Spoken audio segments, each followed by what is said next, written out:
Greetings. I hope you're doing great wherever you are, whenever you are watching this video. It is a hot day in Kenosha, Wisconsin. Drop a comment in the comment section when you catch this video. Where are you watching from and what the weather is like? I think we complained a lot during the winter time about how cold it was, all the ice and the snow. Well, the heat is up on us.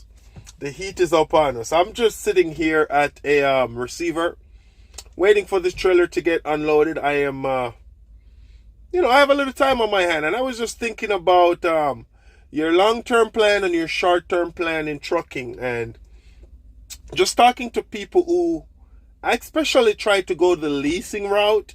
You normally hear, I'm going to lease a truck and then I'm going to buy my own truck.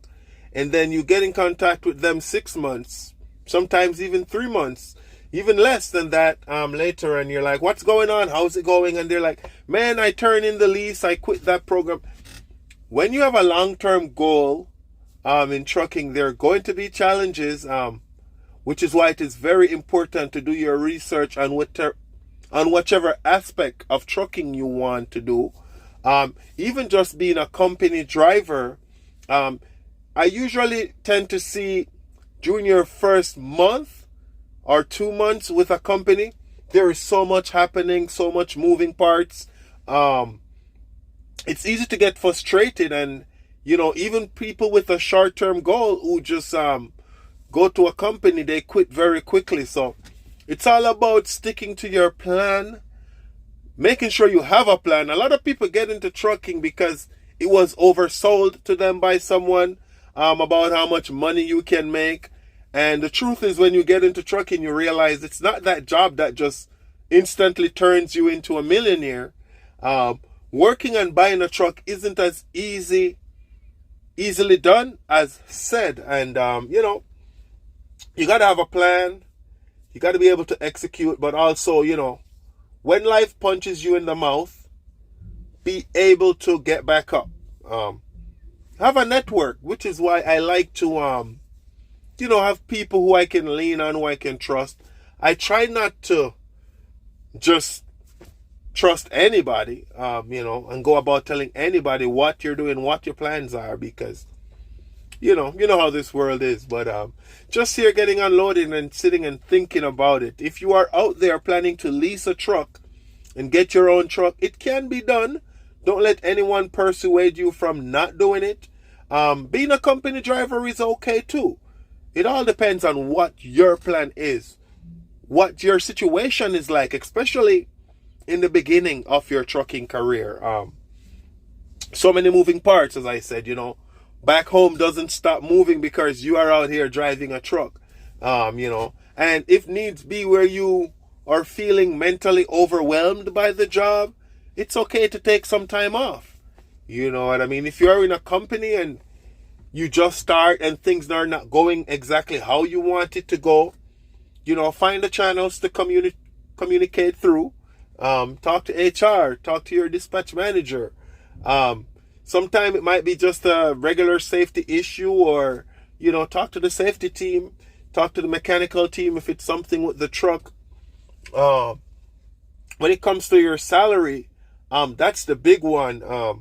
I notice a lot of people come into trucking and they're telling me, oh, I'm leaving this company, I'm not making enough money. And my first question is, okay, so what is your take home, on average?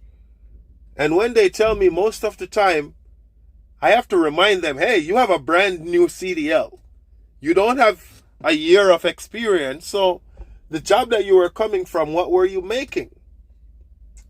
I think a lot of people throw around these owner-operator figures a lot. So people come into trucking thinking, hey, I'm going to be making $10,000 a week, $7,000 a week, $5,000 a week. Those are owner-operators' money. And being an owner-operator, there's a lot of responsibilities that comes with it. So, you have to start somewhere. And it's very important, and I always say this, do your own research when you're going into a company so you know what to expect. Look at your setup, look at your expenses back home.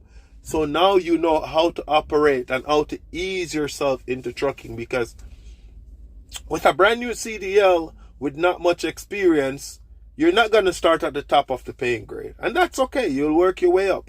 It's just like any other industry, just like any other job. You know what I mean? You're not going to have a... And you'll find these people in the comment section. Oh, I got my CDL straight out of CDL school, and I find this company right next to me, and I'm home every day.